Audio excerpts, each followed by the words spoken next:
ஹல்லேலூயா. பக்கத்துல சொல்லுங்க, கர்த்தர் நல்லவர். ஆமென்.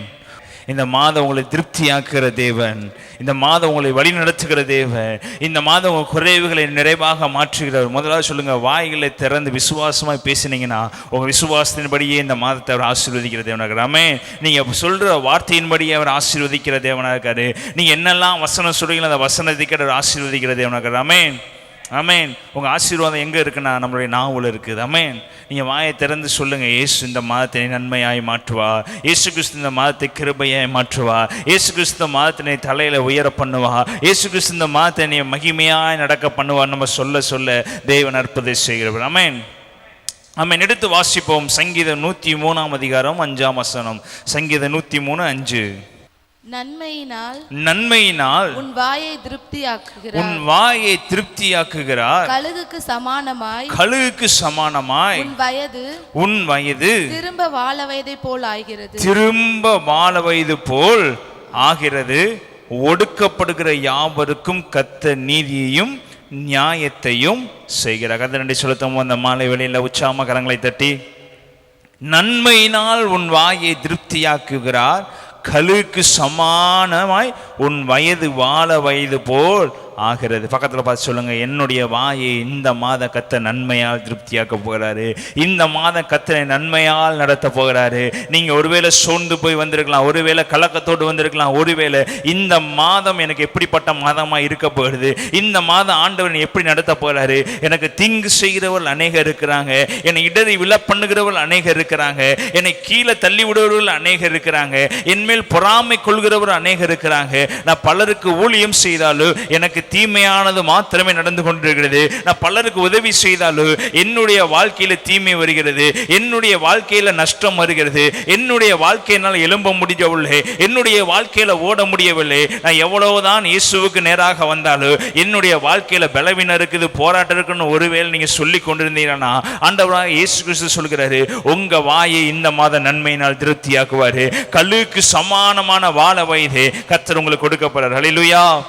ஹல்லேலூயா. வசனம் சொல்லப்பட்டிருக்கிறது. அடுத்த வசனம், அவர் ஒடுக்கப்படுகிற யாவருக்கும் கர்த்தர் நீதியையும் நியாயத்தையும் செய்கிறார். ஒருவேளை நீங்க ஒடுக்கப்பட்டிருந்தீங்கன்னா உங்களுக்கு கர்த்தர் நீதி செய்ய போறார் இந்த மாசம். ஒருவேளை நீங்க கவலையோடு இருந்தீங்கன்னா, ஒருவேளை நியாயம் கிடைக்காமல் ஒருவேளை நீங்க கஷ்டப்பட்டு கொண்டிருந்தீங்கன்னா, உங்களுடைய காரியத்தில் சில நன்மைகள் நடைபெற வேண்டும் நீங்க யோசித்து கொண்டு இருந்தீங்கன்னா, இந்த மாதம் எல்லாவற்றிலும் கர்த்தர் நன்மையால் நடத்துகிறவர். ஹல்லேலூயா. ஹல்லேலூயா. என் தேவன் நன்மை செய்கிறவராக இந்த பூமியில சுற்றி திரிந்தார். பிதாவாக இயேசு கிறிஸ்து பூமிக்கு வந்ததுக்கு நோக்கமே அவர் நன்மை செய்யும்படியாக தான். அவர் பூமிக்கு வந்ததுக்கு நோக்கமே உங்களை ஆசீர்வதிக்கும்படியே தான். இயேசு கிறிஸ்து பூமிக்கு வந்ததுக்கான நோக்கம் உங்களை கர்த்தர் வாழ வயது போல் மாற்றவராக, உங்களுடைய முகத்தில் சந்தோஷத்தை பார்க்கும்படியாக, உங்களுடைய வாழ்க்கையில் ஆசீர்வாதத்தை பார்க்கும்படியாக, உங்களுடைய வாழ்க்கையில மன மகிழ்ச்சியை பார்க்கும்படியாக இயேசு கிறிஸ்து இந்த பூமிக்கு வந்தார். பிரியமானவர்களே, தேவாதி தேவன் நம்முடைய வாழ்க்கையில செய்யற அற்புதம் அதிசயம்லாம் உங்க வாயை அவர் நன்மையினால் ஆசீர்வதிப்பாரு, உங்க வாயை கர்த்தர் கிருபையால் ஆசீர்வதிப்பாரு, உங்களை மென்மேலும் அவர் ஆசீர்வதிப்பாரு. கர்த்தர் உங்களை உயர்த்துவாரு. இந்த 6வது மாசத்துல வந்திருக்கிறீங்களா, இந்த 6வது மாசத்துல கர்த்தர் உங்களை பெருக பண்ணுகிற தேவனா இருக்கிறாரு. அவரை நோக்கி பார்த்த முகங்கள் பிரகாசம் அடைந்தது. அது ஒரு நாள் வெக்கப்பட்டு போனதில்லை. பிரியமானவர்களே, இந்த 6வது மாதம் நீங்க எப்பெல்லாம் இயேசுவை நோக்கி பார்க்கறீங்களோ, இந்த 6வது மாதம் எவ்வளவு நேரம் முழங்கால் படிட்டு ஆண்டவரை நோக்கி பார்க்கறீங்களோ, எவ்வளவு நாள் வேத வாசித்து ஆண்டவரை நோக்கி பார்க்கறீங்களோ, அவரை நோக்கி பார்க்க உங்க வாழ்க்கையில ஒரு வெளிச்சம் உண்டாகும். பிரியமானவர்களே, உங்க வாழ்க்கையில ஒரு அற்புதம் நடைபெறும். பிரியமானவர்களே, இந்த 5 மாதங்கள் காணாத ஆசீர்வாதங்களை தேவன் இந்த 6வது மாதத்தில் கொடுக்க வல்லவராக இருக்கிறார். ஹல்லேலூயா. ஹல்லேலூயா. என் தேவன் நன்மையாய் மாற்றுகிற தேவன். உலகம் ஒருவேளை நன்மை உங்களுக்கு கொடுக்காமல் இருக்கலாம், உலகம் ஒருவேளை உங்களை வெறுக்கலாம், உலகம் உங்களுக்கு தீங்கு நினைக்கலாம். ஆனால் இயேசு கிறிஸ்துவோ அப்படி அல்ல. எனக்கு அவர் நன்மையானதை செய்கிறார். நம்ம சுற்றி இருக்கிறவங்க, நம்ம நண்பர்கள் நமக்கு தீமை நினைக்கலாம், நம்முடைய கணவன் நமக்கு தீமை நினைக்கலாம், நம்முடைய மனைவி நமக்கு தீமை நினைக்கலாம், நம்முடைய பெற்றோர்கள் நமக்கு தீமை நினைக்கலாம். ஆனால் இயேசு கிறிஸ்துவோ நன்மை செய்கிறவராகவே இருக்கிறாரு.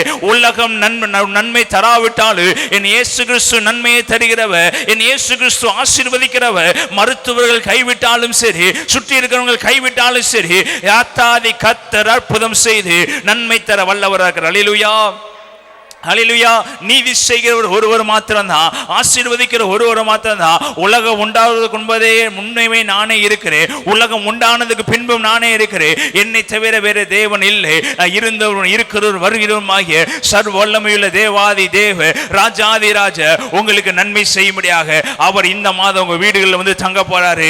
இந்த மாதம் உங்கள் மத்தியில் வந்து தங்க போறாரு. இந்த மாதம் உங்க இருதயத்திலிருந்து ஒரு குடியிருக்க போறாரு. அவர் அற்புதம் செய்கிற தேவன். ஹல்லேலூயா, ஹல்லேலூயா. நன்மையினால் உன் வாயை திருப்தியாக்குவார், கழுக்கு சமானமாய் உன் வயது திரும்ப வாழ வயது போல் ஆகிறது. ஒருவேளை வாழ்க்கை இழந்து போன சூழ்நிலை வந்திருக்கலாம், ஒருவேளை வாழ்க்கையை வெறுத்த சூழ்நிலை வந்திருக்கலாம். இதற்கு மேலே என் வாழ்க்கை வாழ ஒன்றுமில்லை, இதற்கு மேலே எனக்கு வாழ்க்கை உலகத்தில் வாழ்க்கை வரப்போகாது, இதற்கு மேலே எனக்கு ஆசீர்வாதம் வரவே வராது, நான் உலகத்தில் சந்திக்க வேண்டிய எல்லாத்தையும் சந்திச்சுட்டேன், உலகத்தில் நான் கஷ்டப்படக்கூடாத அளவுக்கெல்லாம் கஷ்டப்பட்டேன், இதற்கு மேலே என் வாழ்க்கையில் வெளிச்சம் வராதுன்னு ஒருவேளை நினைச்சாலும் வெளிச்சத்தை உண்டு பண்ணுகிற ஒருவர் இருக்கிறாரு. உங்களையும் என்னை படைத்த ஒருவர் இருக்கிறாரு. அவர் நினைச்சார் நம்முடைய வாழ்க்கையை வெளிச்சமாய் மாற்ற முடியும். அவர் நினைச்சார் நம் வாழ்க்கையில் இருக்க இருளை வெளிச்சமாய் மாற்ற முடியும். அவர் நினைச்சார் உங்களை உயரத்தில் கொண்டு போய் உட்கார வைக்க முடியுங்க. நம்ம அவரை நோக்கி பார்த்தால் போது அவர் நீதி செய்கிற தேவன். ஹல்லேலூயா, ஹல்லேலூயா. அவர் நியாயம் செய்கிற தேவன். இந்த மாதம் உங்களுக்கு நன்மையினால் உங்களை திருப்தியாக்குறது. இன்னொரு வசனத்தை வாசித்து போவோம். சங்கீதம் 107:9. சங்கீதம் 107:9 8ஆம் வசனம். தவணமுள்ள ஆத்துமாவை கர்த்தர் திருப்தியாக்கி பசியுள்ள ஆத்துமாவை நன்மையினால் நிரப்புகிறார். நன்மையினால் அவர்களை திருப்தியாக, தாகமுள்ள ஆத்துமாவை கர்த்தர் திருப்தியாக்குறாரு. பசியா இருக்கிற ஆத்துமாவை கர்த்தர் நன்மையினால் திருப்தியாக. சொல்லுங்க, ஒருவேளை பசியோடு இருக்கிறீங்களா, ஒருவேளை ஆதரவற்று இருக்கிறீங்களா, ஒருவேளை பலவீனப்பட்டு இருக்கிறீங்களா, பக்கத்துல சொல்லுங்க, உங்க ஆத்துமாவை அவர் நன்மையினால் திருப்தியாக்க போறாரு. உங்க ஆத்துமாவை வசனத்தின் மூலமா திருப்தியாக்க போறாரு. உங்க ஆத்துமாவை நினைவு உள்ளதாக அவர் மாற்றி உங்க ஆத்துமாவை உயிர்ப்பிக்கிற தேவனாக. ஹல்லேலூயா. எரேமியா 31:14 வாசித்து பார்த்தீங்கன்னா, எரேமியா 31:14. ஆசாரியர்களின் ஆத்துமாவை கொழுமையானவைகளினால் பூரிப்பாக்குவேன். என் ஜனங்கள் நான் அளிக்கும் நன்மையினால் திருப்தி ஆவார்கள் என்று கர்த்தர் சொல்லுகிறார். ஆசாரியர்கள் ஆத்துமாவை கொழுமையானதாக அவர் மாற்றுகிற தேவன், பூரிப்பாக மாற்றுகிற தேவன், உங்களை சந்தோஷமாக மாற்றுகிற தேவன், உங்களை ஆசீர்வாதமாக மாற்றுகிற தேவன். அவர் சொல்றாரு, என் ஜனங்கள் நான் அளிக்கும் நன்மையினால் திருப்தி. அவர் பக்கத்தை சொல்லுங்க, நன்மை யார் அளிக்கிறது என்றால் தேவாதி தேவன் தான் நம்ம வாழ்க்கையில் நன்மையை அளிக்கிறாரு. நம்முடைய வாழ்க்கையில் அற்புதத்தை அளிக்கிறது யாருன்னா ராஜாதி ராஜா தான் நம்ம வாழ்க்கையில் அற்புதத்தை உண்டு பண்ணுகிறவர். பிதாவாகிய தேவன் தான் நம்ம வாழ்க்கையில சுகத்தை உண்டு பண்ணுகிறவர். நன்மையை உண்டாக்குறது யாருக்கிட்ட இருந்து வருதுன்னா பிதாவாகிய தேவனிடத்திலிருந்து இறங்கி வருகிறது, மனிதனிடத்திலிருந்து இறங்கி வருகிறது அல்ல. மனிதனிடத்திலிருந்து பெருகிறது நன்மை அல்ல, மனிதனிடம் நமக்கு இரக்கம் பாராட்டுகிறது நன்மை அல்ல. தேவன் சொல்கிறார், என் ஜனங்களுக்கு நான் அளிக்கும் நன்மையினால் திருப்தி ஆவார்கள். ஹல்லேலூயா, ஹல்லேலூயா. தேவாதி தேவன் உங்களுக்கு நன்மை அளிக்க அவர் சுத்தமா இருக்கிறாரு. தேவாதி தேவன் உங்களை திருப்தியாக்க சுத்தமா இருக்காரு. தேவாதி தேவன் உங்க பண்டக சாலையெல்லாம் பெருக பண்ண கர்த்தர் சுத்தமா இருக்கிறாரு. இந்த 6வது மாசம் உங்க தலைகளை உயர்த்த தேவன் சுத்தமா இருக்கிறாரு. இந்த 6வது மாசம் உங்க எதிரிகள்லாம் துரத்தி விட தேவன் சுத்தமா இருக்கிறாரு. இந்த 6வது மாசம் கதேவாதி தேவன் உங்களுக்கு விரோதமா இருக்க சத்துருவின் சாம்ராஜ்யத்தையும், இருளில் உண்டாக்கும் பயங்கரத்திற்கு, பகலில் பறக்கும் அன்புக்கும், எல்லில் நடமாடும் கொள்ளை நோய்க்கு, மத்தியானத்தில் பறக்கும் சங்காரத்திற்கு உங்களை பயமில்லாமல் மாற்றும்படி தேவன் உங்க பட்சத்தில் உங்களுக்கு நன்மை செய்யும்படி உங்களோடு இருக்கிறார். ஹல்லேலூயா, ஹல்லேலூயா. பக்கத்தை சொல்லுங்க, சந்தோஷமா சொல்லுங்க, இந்த மாதம் என்னை அவர் நன்மையினால் திருப்தியாக்கிறவர். இந்த மாதம் எனக்கு என்ன நடந்தாலும் சரி அவர் என்னை திருப்தியாக்கியே நடத்துவாரு. இந்த மாதம் யாரு கைவிட்டாலும் சரி என் தேவனை திருப்தியாக்கி நடத்துவாரு. ஆதியாகமம் 50ஆம் அதிகாரம் 20ஆம் வசனம் வாசித்தீங்கன்னா யோசேப்பு ஒரு வார்த்தையை சொல்றாரு, நீங்கள் எனக்கு தீமை செய்ய நினைத்தீர்கள், தேவனோ அதை எனக்கு நன்மையாக மாற்றினாரு. யோசேப்பு சொல்றாரு சகோதரரை பார்த்து, நீங்க எனக்கு தீமை செய்ய நினைச்சீங்க, நீங்க என்னைய கொல்ல நினைச்சீங்க, நீங்க என்னை விற்று போட நினைச்சீங்க, நான் ஒரு சுதந்திரவாளியாக சுற்றி திரிந்து கொண்டேன், சகோதரோடு சகோதராக நானும் ஒருவனா இருந்தேன். ஆனால் தகப்பன் என் மேல் அன்பு வைத்தபடினால், தகப்பன் என்னை அதிகமாய் நேசித்தபடினால், யாக்கோபு யோசேப்பின் நிமித்தம் அதிக அன்பு வைத்தபடினால் சகோதரர்கள் எல்லாருக்கும் யோசேப்பின் மேல் ஒரு வெறுப்பு உண்டானது. சகோதரர்கள் அனைவருக்கும் யோசேப்பை வித்தியாசமாக பார்க்க ஆரம்பித்தார்கள். இது மாத்திரம் இல்லாமல் கர்த்தர் யோசேப்பை ஆசீர்வதித்து சொப்பனங்களினாலும் தரிசனங்களினாலும் நடக்க போற காரியங்களை கர்த்தர் யோசேப்புக்கு வெளிப்படுத்தினபடியினால் சுற்றி இருக்கிறவர்கள் எல்லாருக்கும் என்பதாக யோசேப்பு ஒதுக்கப்பட்டவனாக காணப்பட்டான். யோசேப்பு நெருக்கப்பட்டவனாக காணப்பட்டான். யோசேப்புக்கு தீங்கு செய்யும்படி சகோதரர்கள் எழும்பி நிற்கிறாங்க. சுற்றி இருக்கிறவங்களை காட்டிலும் தன்னுடைய சகோதரர்களே, தன்னோடு பிறந்தவர்களே நான் வளரக்கூடாது என்பதற்காக, யோசேப்பை எழும்பிவிடக் கூடாது என்பதற்காக, யோசேப்பு அவனுடைய தரிசனம் நிறைவேறக்கூடாது என்பதற்காக அவனுடைய தரிசனத்தையும் சொப்பனத்தையும் தன்னுடைய சகோதரர்கிட்ட சொல்றாரு.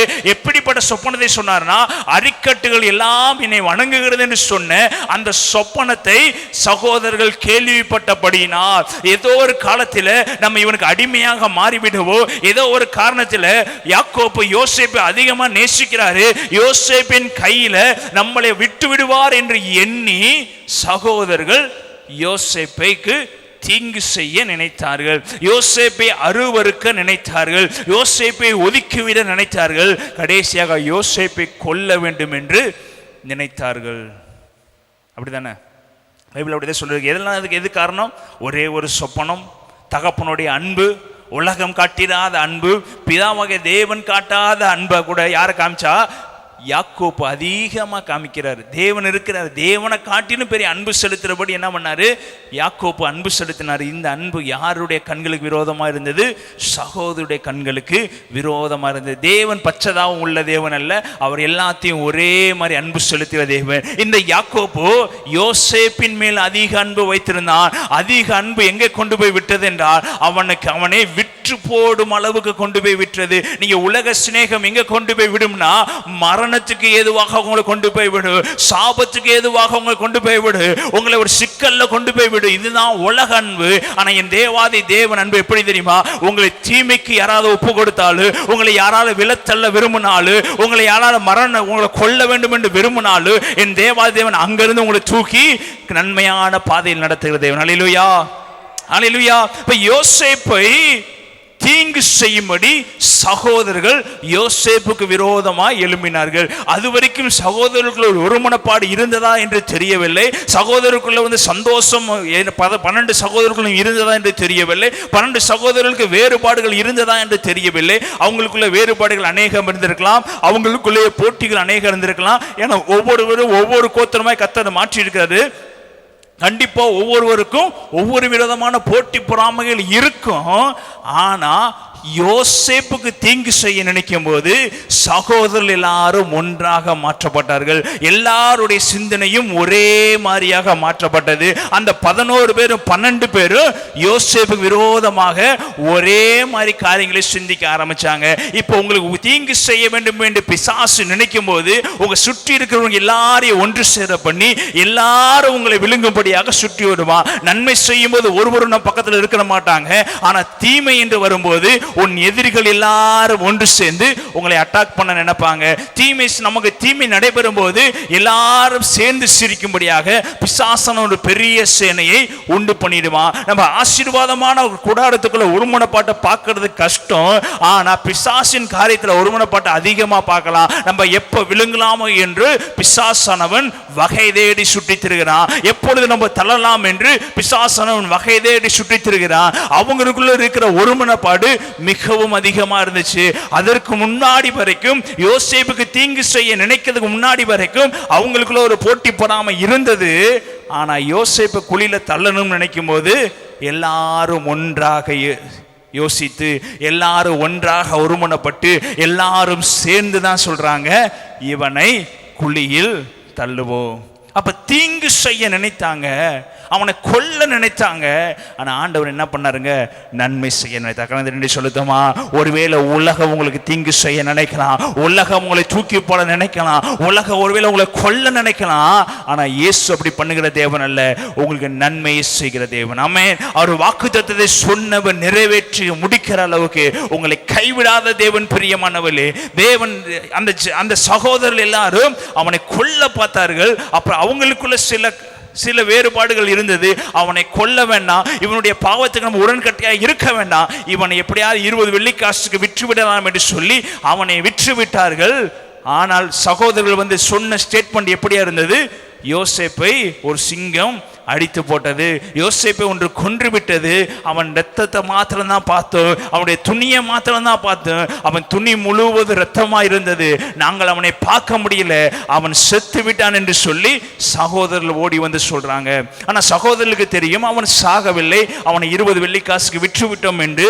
ஆனா தன் தகப்பின் அடுத்து சொன்ன வார்த்தை, அவன் இறந்து விட்டான். சகோதரர்களும் நம்மளை பார்த்து சுத்திட்டு இருக்க சொல்றாங்க, நம்ம விழுந்து போனாவே சொல்லிடுவாங்க, அவனை தான் அவன் சாப்டர் முடிஞ்சிருச்சு, நம்ம சோர்ந்து போய் விழுந்தாவே போது, நம்ம வேதம் படிக்காம இருந்தா போது, நாங்க ஜெபம் பண்ணாம இருந்தா போது, ஒருவேளை மொபைல யூஸ் பண்ணி வேற ஒரு காரியத்தை செய்தா போது, உலகம் நமக்கு முத்திரை போடுவது எப்படி இருக்கும்னா, இவர்கள் அவ்வளவுதான் முடிந்து விட்டார்கள், இவர்களால் எழும்ப முடியாது, இவர்களால் ஓட முடியாது, இவருடைய சாப்டர் முடிஞ்சது என்றுதான் உலகம் சொல்லு.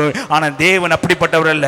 விழுந்த இடத்தில் நம்ம தூக்கி நிறுத்துகிற தேவன். சத்துருவே என்னை கொண்டு சந்தோஷப்படாதே, நான் விழுந்தாலும் விழுந்திருப்பேன், கர்த்தர் எனக்கு நித்திய வெளிச்சமா என்னோடு கூட இருக்கிற தேவன். ஹல்லேலூயா, ஹல்லேலூயா. சகோதரருடைய நினைப்பு எல்லாமே யோசேப்பை எப்படியாவது தூக்கி விற்று விட்டாச்சு. இனிமேட்டுக்கு அவன் யாக்கோப்பை சந்திப்பதற்கு எந்த சாத்தியமும் இல்லை. இனி யாக்கோப்பை அவன் தகப்பன் என்று ஏற்றுக்கொள்வதற்கும் யாக்கோப்பை தேடி வருவதற்கும் அவனுக்கு வாய்ப்பே இல்லை. அவனுடைய சாப்டர் அழிந்தது என்று சகோதரர்கள் நினைத்தார்கள். எப்படியாவது விற்று விட்டு போயிட்டு விட்டா இனிமேட்டு எகிப்து தேசத்துக்குள்ள உள்ள யாரு போனாலும் எகிப்தை விட்டு வெளியே வர முடியாது. எகிப்து என்பது சிறைச்சாலை, எகிப்து என்பது மரணம், எகிப்து என்பது போன எல்லாத்தையும் துன்பப்படுத்துகிற ஒரு இடம். அப்ப சகோதரர்கள் தள்ளின இடம் எப்படிப்பட்ட இடம்னா, எப்பொழுதுமே யோசேப்பு துன்பப்பட வேண்டும், எப்பொழுதுமே யோசேப்பு கஷ்டப்பட வேண்டும், எப்பொழுதுமே யோசேப்பு தன் வீட்டை பத்தி யோசிக்கவே கூடாது, வீட்டோட சூழ்நிலையை திரும்பி பார்க்க கூடாது, அவனுக்கு இருந்த 11 சகோதரரை பத்தி யோசிக்க கூடாது, தன் தகப்பனை பத்தி யோசிக்க கூடாது, இஸ்ரவேலின் தேவனை பத்தி யோசிக்க கூடாது. ஜெபிக்கிறதுக்கு டைம் இருந்தா தான், இஸ்ரவேலின் தேவனை பத்தி யோசிச்சாதான் தேவன் அற்புதம் செய்வாரு. ஆனா இவனை எகிப்து தேசத்துல கொண்டு போனா அவனுக்கு ஜெபம் பண்ண கூட டைம் கிடைக்காது. அவனை தூக்கி என்ன பண்ணுவாங்க, வேலையாட்களாய் போடுவாங்க, அவனை குழி தோண்டுகிறவர்களா போடுவாங்க, அவனை சிறைச்சாலையில தூக்கி போடுவாங்க, அவனை நிமிர விடாமல் அடிப்பார்கள். அவனால சொப்பனமும் காண முடியாது, அவனால தகப்பனையும் பார்க்க முடியாது, அவனால சகோதரி பார்க்க முடியாது. இதோட இவனுடைய வாழ்க்கை முடிஞ்சது என்று சகோதரர்கள் தூக்கி போட்டாங்க. பக்கத்துல சொல்லுங்க, என் ஆண்டவர் அவனை உருவாக்க ஆரம்பிச்சாரு, என் ஆண்டவர் அவனுக்கு நன்மை செய்ய ஆரம்பிச்சாரு. எல்லாருடைய கண்களிலேயும் யோசேப்புக்கு கர்த்தர் எதை உண்டு பண்ணினாரா? நன்மையை உண்டு பண்ணினாரு. அவனை யோசேப்பை பார்க்கிற எல்லாரும் வித்தியாசமாய் பார்க்க ஆரம்பிச்சாங்க. இவனுக்குள்ள ஏதோ இருக்கிறது, இவனுக்குள்ள ஏதோ ஒரு மாற்றம் இருக்குது, இவனுக்குள்ள யாரோ கிரியை செய்கிறாரு, அந்த கிரியை செய்கிற தேவன் இவனை நல்ல விதமா கொண்டு போகிறாரு, இவன் செய்கிற காரியங்களாம் ஆசீர்வாதமா இருக்கிறது, இவன் செய்கிற காரியங்களாம் வித்தியாசமா இருக்கிறது என்று சொல்லி அவனை போர்த்திபார் வீட்டிலையும் தேவன் ஒரு நல்ல ஸ்தானத்தில் உட்கார பண்ணினார். 20 வெள்ளிக்காசுக்கு விற்கப்பட்ட அவனை ஒரு போர்த்திபாருடைய இடத்துல ஒரு எப்படி மாற்றப்பட்டார்? ஒரு சிறு வேலைக்காரனாக மாற்றப்பட்டான். அந்த இடத்திலும் ஒரு தீங்கு அவனை தேடி வருகிறது, அந்த இடத்திலும் அவனுக்கு விரோதமான கண்கள் அவனை தேடி வருகிறது, அந்த இடத்திலும் அவனை விலை பண்ணுவதற்கான காரியங்கள் நடைபெறுகிறது.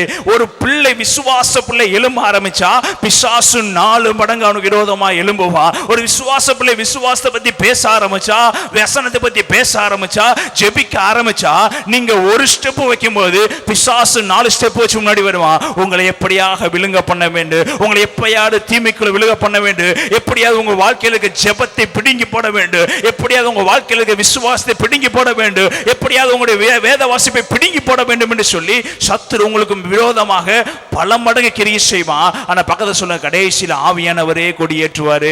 எத்தனை முறை யோசேப்பை விலக நினைச்சாலும், எத்தனை முறை யோசேப்பை கொல்ல நினைச்சாலும், எத்தனை முறை பாவம் செய்ய தூண்டினாலும் யோசேப்போடு கர்த்தர் இருந்தார். ஹல்லேலூயா, ஹல்லேலூயா. நன்மை செய்கிற தேவன் யோசேப்போடே இருந்தார். பக்கத்துல சொல்லுங்க, நன்மை செய்கிற தேவன் என்னோடு கூட இருந்தாரு. போர்த்திபாலினை பாவத்தை விலப்பண்ணினாலும் ஆவியானவரை விட்டு கொடுக்கவில்லை. சகோதரனை கொல்ல நினைச்சாலும் ஆவியானவரை விட்டு கொடுக்கவில்லை. சகோதரனை என்னை குழியில தூக்கி போட்டாலும் ஆவியானவர் விட்டு கொடுக்கவில்லை. சகோதரனை விட்டு போட்டாலும் என்னை உலகம் விட்டு போட்டது, எனக்கு உலகம் தீமை நினைச்சது, எனக்கு சுற்றி இருக்கவங்க தீமை நினைச்சாங்க. பக்கத்துல சொல்லுங்க, என் ஆண்டவரோ என் அருகில் இருந்து பக்கத்துல சொல்லுங்க, என் ஆண்டவர் என் கூடவே இருந்து நாட்கள் வரும் மகளே, நேரங்கள் வரும் மகளே, இந்த பாதை உனக்கு நடந்து சொல்லு, நீ சோதிக்கப்படுவ, நீ சோதிக்கப்பட்ட பேர் கர்த்தர் உன்னை பொன்னாய் விளங்க பண்ணுவாரு. நான் உருவாக்கி கொண்டிருக்கிறேன், உன்னை பயன்படுத்த போகிறேன், உன்னை உருவாக்குற விதத்துல உன்னை உருவாக்கி கொண்டிருக்கிறேன், உன்னை ஜெபம் பண்ண விதத்துல உன்னை ஜெபம் பண்ண வைத்து கொண்டிருக்கிறேன், நீ வேத வாசிக்கிற நேரத்துல உன்னை வேத வாசிக்க பண்ணி கொண்டிருக்கிறேன். ஆனா கடைசியாக உன்னுடைய முடிவு அதிகாரியாக மாற்றுவது, உன்னுடைய முடிவு ஆசீர்வாதமாக மாற்றுவது, உன்னுடைய முடிவு அநேக ஜனங்களுக்கு உன்னை மகிமையுள்ள ராஜாவா கொண்டு போய் நிப்பாட்டுவதான் தேவனுடைய சுத்தம். பிரியமானவர்களே, ஹல்லேலூயா, ஹல்லேலூயா, ஹல்லேலூயா. யோசேப்பு 42ஆம் அதிகாரத்துல தான் அதிகாரி ஆகிறார், 42ஆம் வசனத்துல அதிகாரி ஆகிறாரு. அது வரைக்கும் அவனுடைய வாழ்க்கையில புடமிடுதல் இருந்துச்சு, அது வரைக்கும் அவனை தீங்கு அனுபவிச்சான், அது வரைக்கும் அவனுடைய வாழ்க்கையில பலவீனம் இருந்துச்சு, அது வரைக்கும் அவனுடைய வாழ்க்கையில தோல்வி இருந்துச்சு, அது வரைக்கும் அவன் சுற்றி இருந்த எல்லாராலும் நெருக்கப்பட்டான். ஆனா கூடவே ஆண்டவர் சொன்னாரு, உன்னை நன்மையினால் உன் வாயை திருப்தியாக்குவே, உன் சத்துருக்கள் முன்பதாக உன் பந்தி ஆயத்தப்படுத்தி உன் தலையை எண்ணெயால் அபிஷேகம் பண்ணுவே, இந்த எகிப்து தேசத்துக்கு உன்னை ராஜாவை உட்கார பண்ணுவே, இந்த இடத்துல உன்னை திரும்பி உன் தலையை உயர்த்துவே, நான் உன்னை சிறு வயதுல இருக்கும்போது உன் சொப்பனத்தை கொடுத்தேன் அல்லவா, பலனுடைய அரிக்கட்டுகள் எல்லாரும் உன்னை வணங்குறத நீ பார்த்தீங்களவா, அதை நிறைவேற்றி முடிக்கிற அளவுக்கு உன்னை கைவிடுவதில்லை. எப்பேற்பட்ட தீங்கு உனக்கு விரோதமாய் வந்தாலும் ஒருவன் உன்னை தீங்கு செய்ய முடியாது. ஹல்லேலூயா, ஹல்லேலூயா. அப்பதான் சொல்றாரு 50ஆம் அதிகாரம் 20ஆம் வசனத்துல, நீங்கள் எனக்கு தீமை செய்ய, பக்கத்துல சொல்லுங்க, நீங்க எனக்கு தீமை செய்ய, பக்கத்துல சொல்லுங்க, உலகம் எனக்கு தீங்கு செய்ய, சொல்லுங்க, உலகம் எனக்கு தீங்கு செய்ய நினைத்தது, வேலை எனக்கு தீங்கு செய்ய நினைத்தது, சகோதரர் எனக்கு தீங்கு செய்ய நினைத்தார்கள், சகோதரி எனக்கு தீங்கு செய்ய நினைத்தார்கள், போர்த்திபால் எனக்கு தீங்கு செய்ய நினைத்தா, பானபத்திரக்காரர்கள் எனக்கு தீங்கு செய்ய நினைத்தார்கள், என்னை மறந்து போனார்கள், உலகம் என்னை மறந்து போனது, சுற்றி இருக்கவங்க மறந்து போனாங்க, எல்லாரும் என்னை கைவிட்டாங்க. பக்கத்துல சொல்லுங்க, நன்மை செய்கிற ஒருவர் கூடவே இருந்தாரு, நன்மை செய்கிற ஒருவரின் அருகிலே இருந்தாரு, நன்மை செய்கிற ஒருவரை பார்த்து கொண்டே இருந்தாரு. நான் பாதாளத்திலே படிக்கப்பட்டாலும் எங்க வந்தாரு, நான் மேலே படிக்கப்பட்டாலும் கூட இருந்தாரு, நான் சுற்றி ஒளிந்து கொண்டாலும் அந்த நன்மையுள்ள தேவனின் அருகில் இருந்தாரு. என் மேல பாவப்பழியை சுமத்தினாலும் ஆண்டவர் என்னோடு கூட இருந்தாரு, அவர் என்னை வழி நடத்தினாரு, அவர் என்னை தாங்கினாரு. எனக்கு விரோதமாக 1000 பேர், எனக்கு விரோதமாக 16,000 பேர் வந்து விழுந்தாலும் அது என்னை அணுகாதபடிக்கு என் ஆண்டவர் என் கூடவே இருந்தார். ஹல்லேலூயா, ஹல்லேலூயா. தன் சகோதரரை பார்த்து சொல்றாரு, நீங்க எனக்கு தீமை செய்யதான் நினைச்சீங்க, நீங்க என்னை விற்று போடதான் நினைச்சீங்க, நீங்க எல்லாமே என்னை எப்படியாவது அழிஞ்சு போன நினைச்சீங்க, அது நீங்க நினைக்கல, கர்த்தரே என்னை உருவாக்குவதற்காக சில காரியங்களை உங்க நிமித்தம் எனக்கு செய்ய வச்சு என்னை நன்மையாய் மாற்றினார். கர்த்தர் சொல்லுங்க, என்னை நன்மையாய் மாற்றினார். நீங்க என்னை தீமை செய்ய நினைச்சீங்க, கர்த்தரோ, பக்கத்துல சொல்லுங்க, தேவனோ அதை நன்மையாக, யோசேப்பு வளருவதற்கு, யோசேப்பு அரசாட்சி பண்ணுவதற்கு, யோசேப்பை கர்த்தர் உருவாக்குவதற்காக சில நிந்தனைகள், சில போராட்டங்கள் நிமித்தம் அவனை கொண்டுட்டு வந்தாரு. முடிவோ கர்த்தர் அவனை ஆசீர்வாதமாக மாற்றினார். கர்த்தரை சொல்லுத்தோமா, பக்கத்துல சொல்லுங்க, என்னையும் அந்த விதமாக அவர் ஆசீர்வாதமாய் மாற்றுகிற தேவன். ஹல்லேலூயா, ஹல்லேலூயா, ஹல்லேலூயா. உலகம் எனக்கு தீங்கு செய்யலாம், உலகம் என்னை புறக்கணிக்கலாம், ஆண்டவரோ எனக்கு நன்மை செய்கிறவ. ஒருவேளை யோசேப்பு சிறு வயதாக இருக்கும் போதே என் வாழ்க்கையை ஜெயிலுக்குள்ளே போயிடுச்சு, சிறு வயதாக இருக்கும் போதே சகோதரனை புறக்கணித்தாங்க, சிறு வயதாக இருக்கும் போதே என் வாழ்க்கை இப்படி கொண்டு வந்து முடிந்தது, இனி என் வாழ்க்கையில் நான் வாழ்றதுக்கான எல்லா ஆயுசும் எனக்கு சிறையிலேயே போயிடுமா, என் வாழ்க்கையில் வாழ்றது எல்லா வருஷமே குழியிலேயே போயிடுமான்னு ஒருவேளை அவன் நினச்சிருந்தானா விழுந்து போயிருப்பான். பிரியமானவர்களே, எது நடந்தாலும் ஆண்டவர் இருக்கிறான்னு எப்போ அவன் நினைச்சானோ கர்த்தர் அவனோடு கூட இடைப்பட்டு கொண்டே இருந்தார், கர்த்தர் அவனோடு கூட பேசிக்கொண்டே இருந்தாரு. எல்லா விதத்திலும் கர்த்தர் யோசேப்பு கூடவே இருந்தபடினால யோசேப்புடைய தலையை கர்த்தர் உயர்த்தினார். பக்கத்துல சொல்லுங்க, எந்த சூழ்நிலை இருந்தாலும், எப்பேற்பட்ட சூழ்நிலை இருந்தாலும் கர்த்தரை நோக்கி பாருங்க, எந்த நேரத்திலையும் மனம் தளராதீங்க.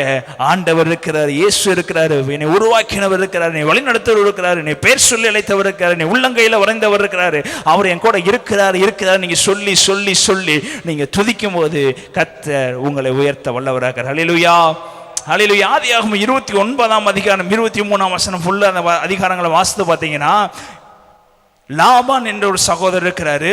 அது யாருக்கு மாமனார்னா யாக்கோப்புக்கு மாமனார். யாக்கோப்பு தஞ்சம் போகிற இடம் லாபானுடைய வீட்டில் தஞ்சம் போகிறாரு. அந்த அதிகாரம் வாசித்து பாருங்க, 29ஆம் அதிகாரம் 23ஆம் வசனம். ஆதியாகமம் 29, 25, 23. அன்று இரவிலே அவன் தன் குமாரத்தியாகிய லேயாளை அழைத்து கொண்டு போய் அவனிடத்தில் விட்டான். அவளை அவன் சேர்த்தான். அவள் சேர்ந்தாள். அடுத்த வசனம் 25ஆம் வசனம். காலையிலே இதோ அவன் லேயாள் என்று யாக்கோபு காலையில இதோ அவள் லேயாள் என்று யாக்கோபு கண்டு லாபானுக்கு, ஏன் எனக்கு இப்படி செய்தீர்? ராகேலுக்காக அல்லவா உம்மிடத்தில் வேலை செய்தேன், பின்னே ஏன் எனக்கு வஞ்சகம் செய்தீர் என்றான். அப்ப லாபானிடத்தில் யாக்கோப்பு தஞ்சமாய் வருகிறாரு, வேலை செய்ய வருகிறாரு. வரும்போது என்ன சொல்றாரு? உன் பிள்ளையை எனக்கு திருமணம் செய்து வை என்று சொல்லும்போது யாரை தேர்ந்தெடுக்கிறாரு? ராகேலை தேர்ந்தெடுக்கிறாரு. ராகேலை தேர்ந்தெடுத்து அதற்கு திருமண காரியங்கள்லாம் நடைபெற்று கொண்டிருக்கிறது. அந்த ராகேலுக்காக 7 வருடம் வேலை செய்து கொண்டிருக்கிறாரு. ஆனா திருமண நாட்கள் நடந்து கொண்டிருக்கிறது. ஆனா உள்ள விட்டது யாருங்க? லேயாளை திருமணத்திற்கு உள்ள விட்டாரு. அப்ப தீங்கு செய்ய லாபான் நினைத்தபடினால், நன்மை செய்ய நினைத்தபடி இந்த மாதிரி காரியத்தை செய்ய மாட்டாரு. தீங்கு செய்த நினைத்தபடினால் யாக்கோப்புக்கே தெரியாம, ஒருவேளை நல்லவராக இருந்திருந்தாருன்னா 2 பேர்த்தையும் திருமணம் பண்ணி முன்னாடியே பேசி என்ன பண்ணியிருக்கலாம்? திருமணம் செய்து வச்சிருக்கலாம். ஆனா அந்த எண்ணம் அவருக்கு இல்லை. எப்படியாவது யாக்கோப்பை ஏமாற்ற வேண்டும், எப்படியாவது யாக்கோப்பை நம்ம வலையில விழ பண்ண வேண்டும், எப்படியாவது யாக்கோப்பு வளர்ந்து விடக் கூடாது என்பதற்காக திருமணம் அன்று ரகசியமாக ராகேலுக்கு பதிலாக லேயாளை திருமணம் முடிக்கிறதுக்கு ஒப்புவித்தாரு. அது எப்போ யாக்கோப்புக்கு தெரியுதுன்னா 25ஆம் வசனத்துல, காலையில இதோ அவள் லேயாள் என்று யாக்கோப்பு கண்டு. திருமணம் ஆகும்போது கூட தெரியல அது லேயாள், ஏன்னா முகத்தை முழுசு மூடிட்டாங்க. திருமணம் ஆகும்போது கூட தெரியல, வீட்டுக்கு போகும்போது தெரியல, இரவு தெரியல. ஆனா காலையில வெளிச்சம் உண்டான போது பார்த்தாங்க, யார் இருக்கிறா? லேயாள் இருக்கிறா. அப்ப எவ்வளவு பெரிய தீங்கு யாக்கோபு அனுபவிச்சிருப்பான்னு யோசித்து பாருங்க. கண்ணுல பார்த்ததெல்லாம் ஒண்ணு, உழைச்சதெல்லாம் ஒருத்தருக்காக, நன்மை செய்ததெல்லாம் ஒருத்தருக்காக, ஓடுதுன்னெல்லாம் ஒருத்தருக்காக, ஆசை வச்சதெல்லாம் ஒருத்தருக்காக, எல்லாமே செய்தது ஒருத்தருக்காக. ஆனா நடந்ததோ அதற்கு தாறுமாறாக ஒரு சம்பவம் நடைபெறுகிறது. அவனுக்கு விரோதமான ஒரு சம்பவம் நடைபெறுகிறது. பக்கத்தில் இருந்த மாமனாரே யாக்கோபுடைய முதுகுல குத்தும்படியாக, சகோதரியா இருக்கிற லேயாளே யாக்கோபுடைய முதுகுல குத்தும்படியாக, சுற்றி இருந்த வேலைக்காரர்களே யாக்கோபின் முதுகுல குத்தும்படியாக ஒரு சம்பவம் நடக்கிறது. அப்போ அடுத்த வசனங்கள் நீங்க வாசிச்சு பார்த்தீங்கன்னா, லாபான்ட்ட போய் அவ சண்டை போடுவார் யாக்கோபு. திரும்ப லாபான் சொல்லுவாரு, மறுபடியும் ஒரு 7 வருஷம் எனக்காக வேலை செய்யி, ராகேலையும் உனக்கு திருமணம் செய்து வைக்கிறேன். அப்போ 14 வருஷம் யாரை ஏமாற்றி வேலை வாங்குறான்னா, யாக்கோப்பை ஏமாற்றி லாபான் வேலை வாங்கி கொண்டிருக்கிறாரு. முதல்ல 7 வருஷம் ஒரு விதமாக பொய் சொல்லி யாக்கோப்பை வேலை வாங்கினாரு. திரும்ப ஒரு 7 வருஷம் ஒரு பொய் சொல்லி யாக்கோப்பை என்ன பண்ணுகிறாரு? வேலை வாங்குறாரு. அவருடைய நோக்கம் தன் மருமகனாகிய யாக்கோப்பு வளர வேண்டும் என்று அல்ல, தன் மருமகனாகிய யாக்கோப்புக்கு ஒரு நல்ல ஒரு ஆசீர்வாதமான இடத்தை கொடுக்க வேண்டும் என்ற எண்ணம் இல்லை. யாக்கோப்புக்கு ஒரு பகுதியை பிரிச்சு விடணும் என்ற எண்ணம் இல்லை. தன்னுடைய 2 மகளையும் திருமணம் பண்ணி கொண்டாரு.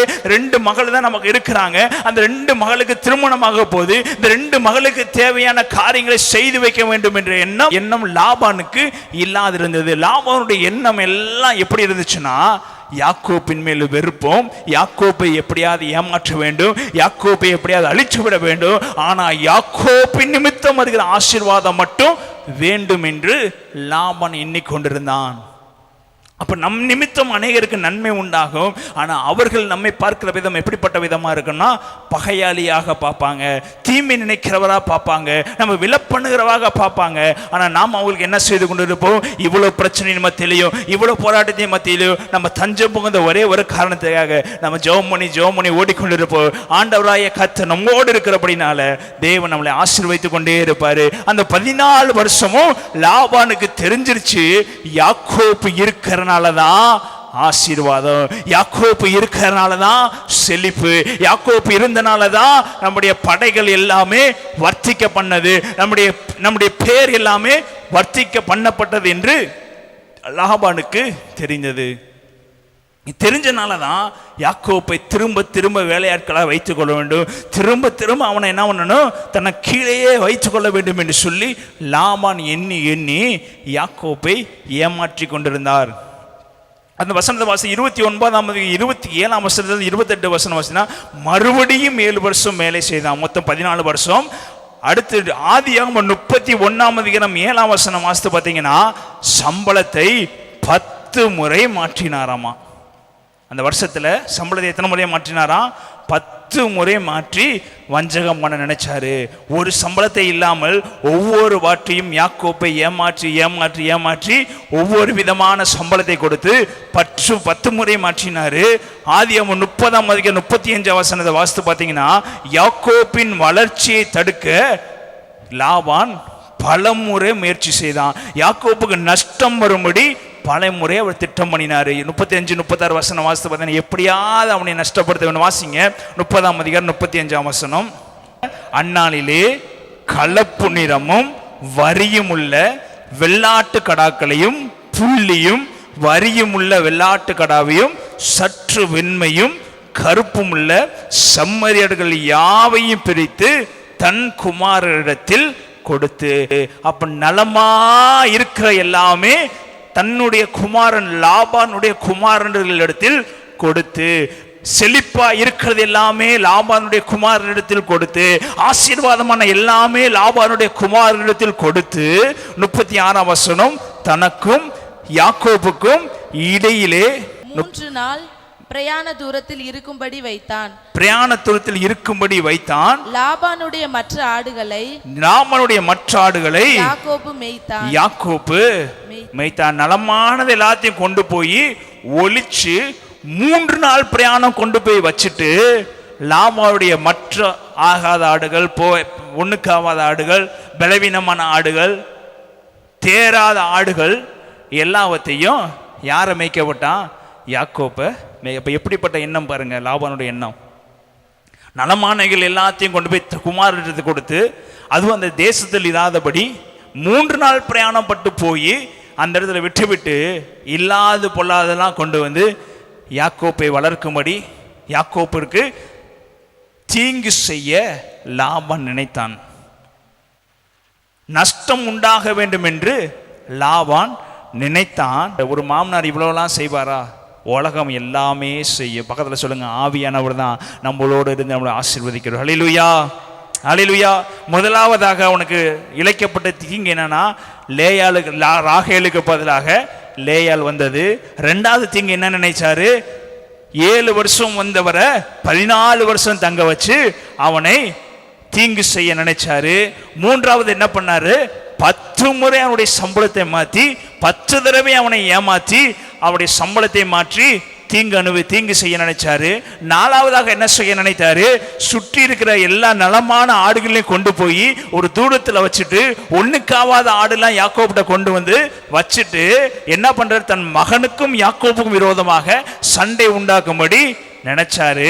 அடுத்து என்ன நினைக்கிறாரு? நான் 31 22 வசனம் வாசிங்க. யாக்கோபு ஓடி போனது 3ஆம் நாளிலே லாபானுக்கு அறிவிக்கப்பட்டது. அப்பொழுது அவன் தன் சகோதரரை கூட்டிக் கொண்டு 7 நாள் பிரயாணப்பட்டு அவனை தொடர்ந்து போய் கீலேயாத் மலையிலே அவனை கண்டுபிடித்தான். அங்க போய் என்ன பண்ணிட்டாரு? கண்டு பிடிச்சிட்டாரு. இவ்வளவு தீமை செய்ததுக்கு அப்புறமும் யாக்கோபு ஓடி போனான் என்று தெரிஞ்சதுக்கு அப்புறமும் விடல. தீங்கு செய்ய நினைச்சும் விடாம போய் யாக்கோபை துரத்தி கொண்டிருக்கிறாரு. எல்லா சூழ்நிலையும் போய் யாக்கோபை தீங்கு செய்ய நினைத்து கொண்டிருக்கிறார். லாபான் எத்தனை வருஷம்? 1 வருஷம் பகல, 2 வருஷம் பகல, 3 வருஷம் இல்ல. அவன் யாக்கோபு எத்தனை வருஷம் இருந்தாரு? 14 வருஷமா 20 வருஷமா இருந்த எல்லா நாளிலையும் யாக்கோபுக்கு நன்மை செய்ய லாபானுக்கு எண்ணம் இல்லை.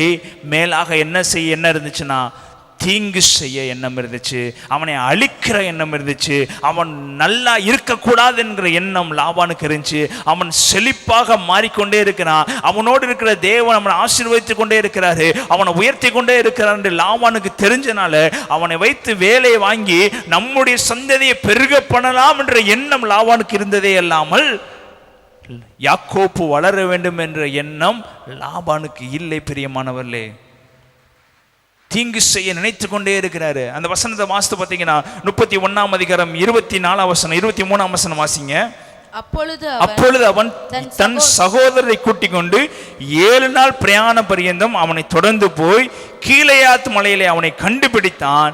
அன்று ராத்திரி தேவன் சிரியா தேசத்தானாகிய லாபானுக்கு சொப்பனத்திலே தோன்றி, நீ யாக்கோபோடைய நன்மையே அன்றி தீமை ஒன்றும் பேசாதபடி எச்சரிக்கையாயிரு என்றார். நீ அவனை எவ்வளவோ துன்பப்படுத்தணுமோ அவ்வளவோ துன்பப்படுத்திட்ட, எவ்வளவோ அவனை நீ வெறுக்கணுமோ அவ்வளவோ வெறுத்துட்ட, எவ்வளவோ நஷ்டப்பட வைக்கணுமோ அவ்வளவோ நஷ்டப்பட வச்சுட்ட, எவ்வளவோ பொய் சொல்லக்கூடாதோ அவனை உன் பொய் நிமித்தம் அவனை துன்பப்படுத்திட்ட, அவன் விரும்பினது எதுவும் அவனுக்கு கொடுக்காம அவனை அசிங்கப்படுத்திட்ட.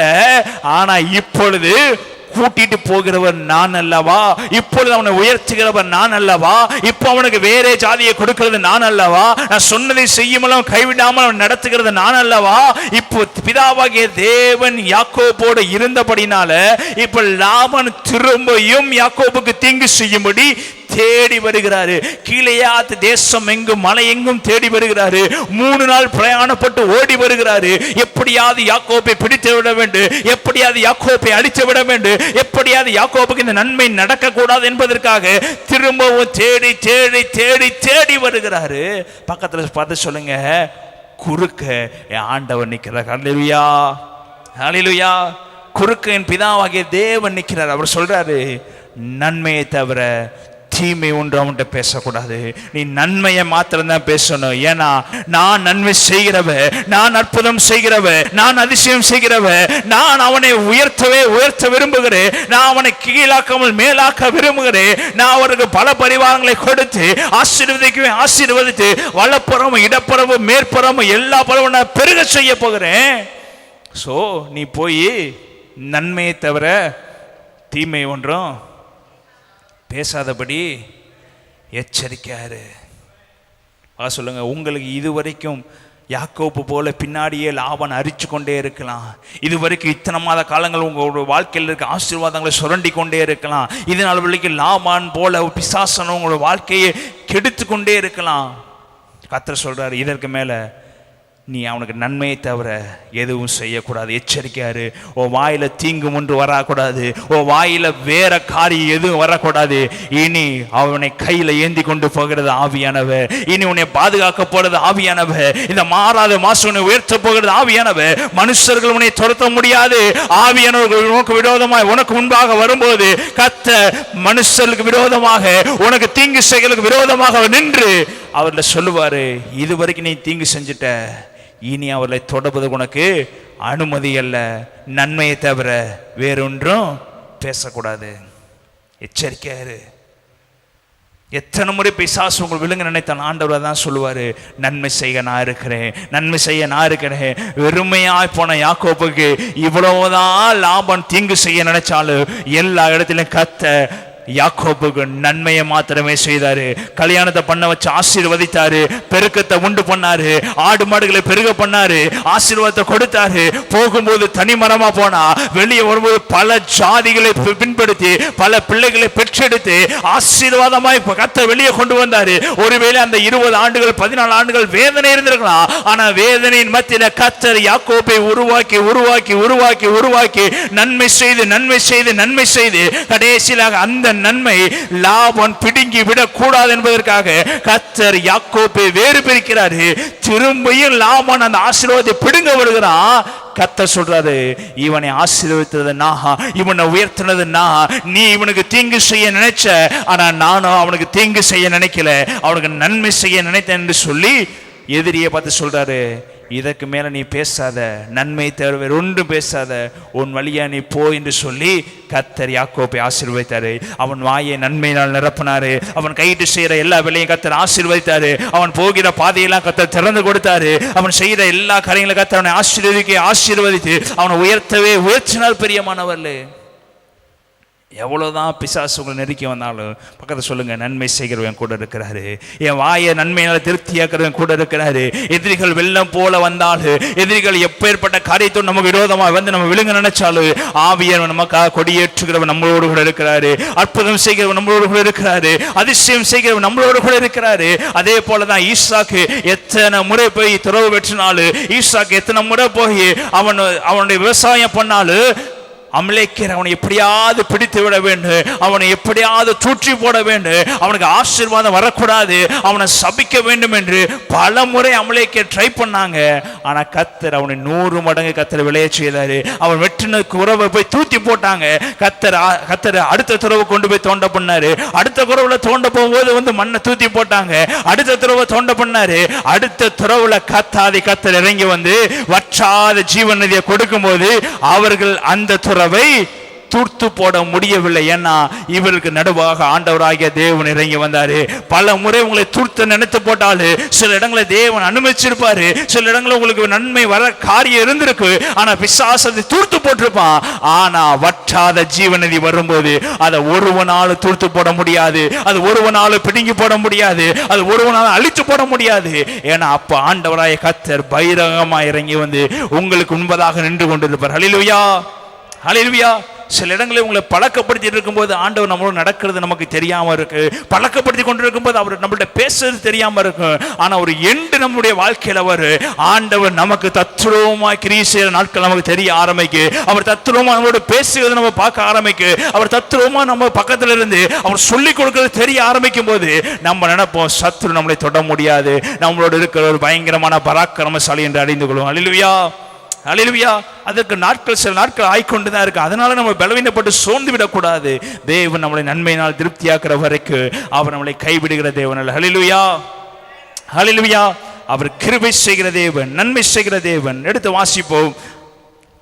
அப்போஸ்தலர் 10ஆம் அதிகாரம் 38ஆம் வசனம். இயேசு எப்படிப்பட்டவர்? எடுத்து வாசிப்போம். அப்போஸ்தலர் 10ஆம் அதிகாரம் 38ஆம் வசனம். நஸ்ரேனாகிய இயேசுவை தேவன் பரிசுத்த ஆவியினாலும் வல்லமையினாலும் அபிஷேகம் பண்ணினார். தேவன் அவருடனே கூட இருந்தபடியினால்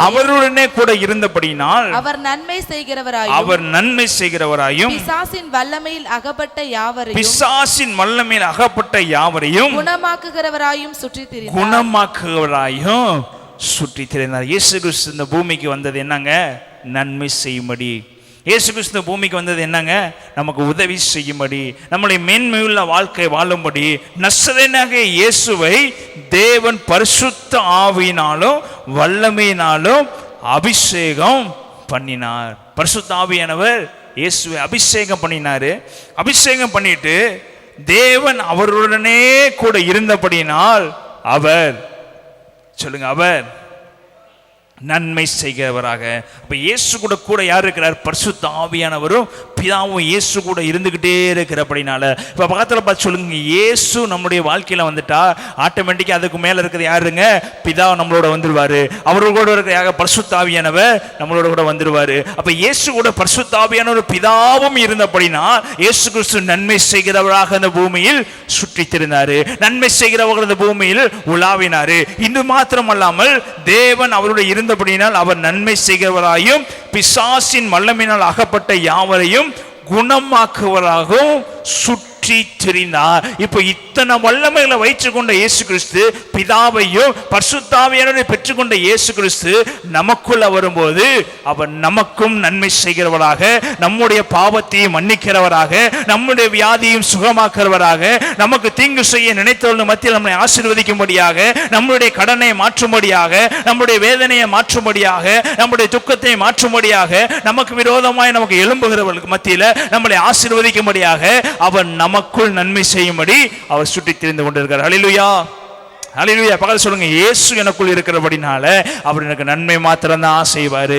இயேசு எனக்குள்ள இருக்கிறபடினால, அவர் ரத்தம் எனக்குள்ள இருக்கிறபடினால, அவருடைய மகிமை எனக்குள்ள இருக்கிறபடினால ஒரு தீங்கும் என்னை சேதப்படுத்த முடியாது. பக்கத்துல சொல்லுங்க, லாபான்ட்ட வந்து சொன்னார்ல, நீ அவனுக்கு நன்மையே அன்றி தீமை என்று பேசாதபடி எச்சரிக்கை என்று சொன்னார்ல, இப்ப எனக்குள்ள இயேசு இருக்கிறபடினால என் எதிரிகளை பார்த்து சொல்லுவாரு, நீ இவனுக்கு நன்மையை தவிர தீமை ஒன்று செய்யாத, இவனுக்கு விரோதமாய் பேசாத, இவனுக்கு விரோதமான காரியம் எடுத்து வைக்காத, இவனுக்கு விரோதமா அவருடைய சிந்தனை அவர் என்ன பண்ணுகிற தேவனா இருக்காரு, மாற்றி போடுகிற தேவனா இருக்காரு. பிசாசு இதுவரைக்கும் உங்களை பத்தியே திங்க் பண்ணி கொண்டே இருந்திருக்கலாம், ஆனா இயேசு உள்ள வரும்போது உங்களை அவர்கள் மறக்கிற சூழ்நிலைக்கு அவர் கொண்டு போய் விடுவாரு. உங்களை பத்தி அவங்க யோசிக்காத நிலைமை வருகிற அளவுக்கு தேவன் அவங்களுக்கு விரோதமா சில காரியங்களை எழுப்பி விடுவாரு. உங்களுக்கு தீங்கு செய்ய நினைச்சவங்க ஒரு இடத்துல வந்து சொல்லுவாங்க, உங்களை நான் மறந்தே போயிட்டேங்க, உங்களுக்கு நான் தீங்கு செய்ய நினைச்சேன், என் வாழ்க்கையில ஒரு புயல் அடிச்சிச்சு, என் வாழ்க்கையில ஒரு பிரச்சனை வந்துருச்சு, இந்த பிரச்சனை வந்ததுக்கு அப்புறம் உங்களை பத்தி நான் நினைக்கவே இல்லை என்ற அளவு சொல்லுகிற அளவுக்கு தேவன் என்ன பண்ணிடுவாரு, திசையை மாற்றி விடுவார். ஹல்லேலூயா, ஹல்லேலூயா. உங்களுக்கு விரோதமா பிசாசு எழும்புனானா பக்கத்தை சொல்லுங்க, அவனுக்கு விரோதமா தேவன் பல மடங்கு இறங்கி வந்து அவன் அழிச்சு போட்டு விடு. ஹல்லேலூயா, ஹல்லேலூயா.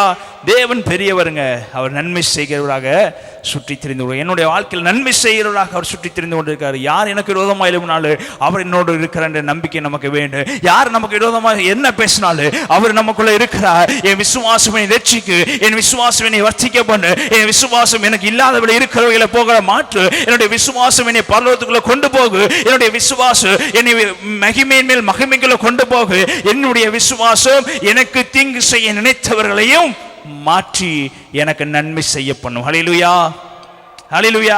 பக்கத்தில் பார்த்து சொல்லுங்க, என் வாயை அவர் நன்மையினால் திருப்தியாக்குவாரு, கழுக்கு ஒரு சமானமான வாழ வயது போல கர்த்தர் என்னை மாற்றுவார். ஹல்லேலூயா. லூக்கா 5ஆம் அதிகாரம் 4ஆம் வசனத்திலிருந்து 7ஆம் வசனம் வாசித்து பார்த்தீங்கன்னா, பேதுரு ராம் முழுவதும் பிரயாசப்படுகிறாரு, ராம் முழுவதும் கஷ்டப்படுகிறாரு, ஆனா ஒரு மீன் கூட அவனுக்கு அகப்படவில்லை. தேவன் அந்த சுவிசேஷத்தை சொல்லி கொண்டிருக்கிறாரு, சுவிசேஷத்தை கேட்கிற அளவுக்கு கூட பேதுருக்கு என்ன இல்லை, சிந்தையிலே. அவன் மாட்டு உட்கார்ந்து இருக்கிறான், இரவு முழுவதும் பிரயாசப்பட்டு ஒன்றும் அகப்படலை. இதற்கு அப்புறம் நம்ம வாழ்க்கையில் என்ன செய்வது என்று தெரியாமல் அவன் என்ன பண்ணி கொண்டிருக்கிறான், ஒன்று பண்ணுவதும் தெரியாமல் அலசி கொண்டு இருக்கணும். அதுக்கு மேல் வசனம் வாசித்து பார்த்தீங்கன்னா, தேவன் கடற்கரையிலே வந்து நின்று பிரசங்கம் பண்ணதுக்கு அப்புறம் பேதுருவை பார்த்து என்ன சொல்லுவார், படகை கொண்டு போய் ஆழத்தில் கொண்டு போய் நிப்பாட்டு, அதுக்கப்புறம் மலையை தூக்கி போடுன்னு சொல்லுவார். அப்போ அதெல்லாம் கேட்கிற அளவுக்கு பேதுருக்கு சிந்தை இல்லை. ஏன்னா அவனுக்கு தீங்கு நடந்து விட்டது, அவனுடைய நன்மை வரவில்லை. அவன் இரவு முழுவதும் பிரயாசப்பட்டுட்டான், இரவு முழுவதும் முயற்சி பண்ணிட்டான், இரவு தன்னால் முயன்ற அளவுக்கு எல்லா காரியத்தையும் செய்து பார்த்துட்டான், ஆனால் அவனுக்கு நன்மை நடைபெறவில்லை. காலையில் வந்த உடனே அவன் எப்படியாவது மீன்களை விற்று தன் கடனை அடைக்க வேண்டும், சுற்றி இருக்கிறவங்களுக்கு கொடுக்க வேண்டும், சுற்றி இருக்கிற பிரச்சனை எல்லா பிரச்சனையும் மாற்றிவிட வேண்டும் என்று சொல்லி இரவு முழுவதும் பிரயாசம். எவ்வளோ கடன் இருந்துச்சு தெரியல, எவ்வளோ வேதனை இருந்தது என்று தெரியல, யார் யாருக்கு காசு கொடுக்க வேண்டும் என்று தெரியல, இவ்வளோ பிரச்சனைகள் மத்தியில் தான் பேதுரு போய் இரவு முழுவதும் என்ன பண்ணியிருக்காரு, பிரயாசப்பட்டிருக்கிறாரு. ஆனால் பலன் இல்லை.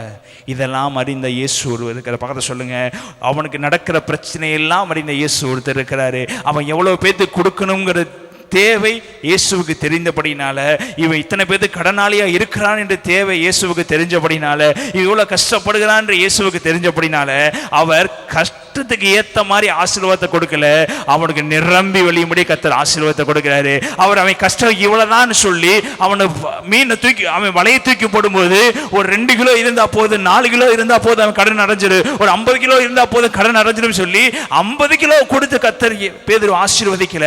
பக்கத்தில் சொல்லுங்க, அவன் பார்த்து பிரமிக்கத்தக்கபடியா, அவன் பார்த்து ஆச்சரியப்படும்படியாக, அவன் பார்த்து சட்டையை கிழிச்சிட்டு கடலுக்குள்ள குதிக்கிறபடியாக தேவன் நினைப்பதற்கும் வேண்டுவதற்கும் அதிகமான நன்மையை கொடுத்து கர்த்தர் பேதுரு ஆசீர்வதித்தார். ஹல்லேலூயா, ஹல்லேலூயா, ஹல்லேலூயா.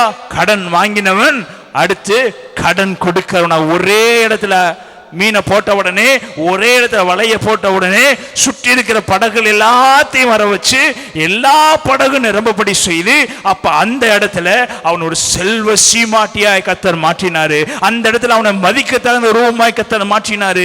இரவு முழுவதும் பிரயாசப்பட்டான், இரவு முழுவதும் தீங்கு அனுபவிச்சான், இரவு முழுவதும் கண்ணீர் வடிச்சான். ஆனா பகலை இரவு முடிஞ்சு பகல் வரும்போது அவன் எவ்வளவுதான் கண்ணீர் விட்டானு அதற்கு அதிகமா கர்த்தர் சந்தோஷத்தை உண்டு பண்ணாரு. அவன் எவ்வளவு வேதனைப்பட்டானு அதற்கு அதிகமாக கர்த்தர் சந்தோஷத்தை உண்டு பண்ணி அவனால இழுத்துட்டு வர முடியாத அளவுக்கு கர்த்தர் மீன்களை கொடுத்து கர்த்தர் ஆசீர்வதித்தார். ஹல்லேலூயா, ஹல்லேலூயா. பக்கத்துல பார்த்து சொல்ல, உங்க தேவைகளை அவர் அறிஞ்சிருக்கிறாரு. உங்களுக்கு என்ன தேவை என்பது அவருக்கு தெரியும். உங்களுக்கு இந்த மாசம் இந்த பிரச்சனை இருக்குன்னு அவருக்கு தெரியும். இந்த இரவு உங்களுக்கு இந்த போராட்டம் இருக்குன்னு அவருக்கு தெரியும். பக்கத்துல சொல்லுங்க, அதை அறிஞ்சவரு கரெக்டா கொடுக்க மாட்டாரு, அதிகமா கொடுத்து ஆசீர்வதிப்பார். ஹல்லேலூயா, ஹல்லேலூயா, ஹல்லேலூயா. அப்ப மீன் கிடைக்கலன்னு எவ்வளவு பேர் பேதுருவா நைட்டு முழுவதும் மீன் பிடிச்சு வந்திருப்பாரு அப்படின்னு சொல்லி காலையில பார்த்தவங்கலாம் நைட்டு ஒண்ணுமே கிடைக்கலையா, அவனும் வாழ்க்கை முடிஞ்சிருச்சா, இதுக்கு மேல நீ மீன் போட்டு உனக்கு வரப்போவதில்லை, இன்னைக்கு கடன்காரன் வீட்டுல நின்றுவா, சுற்றி இருக்க வீட்டுல நின்றுவா, உன் வாழ்க்கை முடிஞ்சிச்சுன்னு சொல்லி காலைல கரையில இருந்தவர்கள்லாம் நக்கல் பண்ணிருக்கலாம். ஆனா இயேசு கைவிடலைங்க. பக்கத்துல சொல்லுங்க, அவர் நன்மை செய்கிறவராக சுற்றி திரிந்தாரு. அவர் நன்மை செய்கிறவங்க பூமியில வந்தாரு. அவர் நன்மை செய்கிறவர் பூமியில உலாவி கொண்டிருந்தாரு. நடக்க முடியாதவர்களுக்கு நன்மை செய்தாரு, பேச முடியாதவர்கள் நன்மை செய்தாரு, பெரும்பாடுள்ள ஸ்திரீக்கு நன்மை செய்தாரு, பலவீனமாயிருந்த மகளுக்கு உதவி செய்தாரு, திமிர்வாதக்கானுக்கு உதவி செய்தாரு, கூரையை பிரிச்சு இறக்கணும் உதவி செய்தாரு, 38 வருஷமா பெதஸ்தா குளத்துல படுத்தனுக்கு உதவி செய்தாரு. யாருக்குமே இயேசு இல்லை என்று சொல்லவே இல்லை. இவங்களுக்கு அற்புதம் செய்ய முடியாது என்று சொல்லவே இல்லை. இவங்களுக்கு என்னால் அதிசயம் செய்ய முடியாது என்று சொல்லல. இவர்களுக்கு இந்த இடத்துல நான் சுகப்படுத்த முடியாது என்று எந்த இடத்துல இயேசு கிறிஸ்து நோ சொல்லவே இல்லை. பிரியமானவர்களே, யாரெல்லாம் அவரை தேடி வந்தார்களோ, யாரெல்லாம் அவரை நோக்கி தாவீதின் குமாரனே எனக்கு இறங்கு, தாவீதின் குமாரனே இறங்கும் என்று சொல்லும்போது ஜனங்கள் கூட அந்த மகனை, குருடனா இருக்கிற மகனை பார்த்து அதட்டினார்கள். ஆனா இயேசு அதை கூட செய்யல. கூட்டிட்டு வாங்க அவனை, நான் அவனை சுகமாக்குறேன், கூட்டிட்டு வாங்க, நான் அவனை கண்களை திறக்கிறேன் என்று சொல்லி சத்தம் போட்டு கூப்பிட எங்கேயோ இயேசு நடந்து போயிட்டு இருக்கிறார். ஆனா சத்தம் இயேசுனுடைய கால்களை பிடித்தது. பிரியமானவர்களே, உங்களுடைய சத்தம் இயேசுனுடைய கால்களை பிடிக்க. உங்களுடைய கூக்குரல் இயேசுவை தூங்க விடாது. உங்களுடைய கூக்குரல் இயேசு கிறிஸ்துவை சும்மா இருக்க விடாது. அது பரலோகத்தை அலட்டி கொண்டு இருக்கு, அது பரலோகத்தை நடுங்க பண்ணி கொண்டு இருக்கு.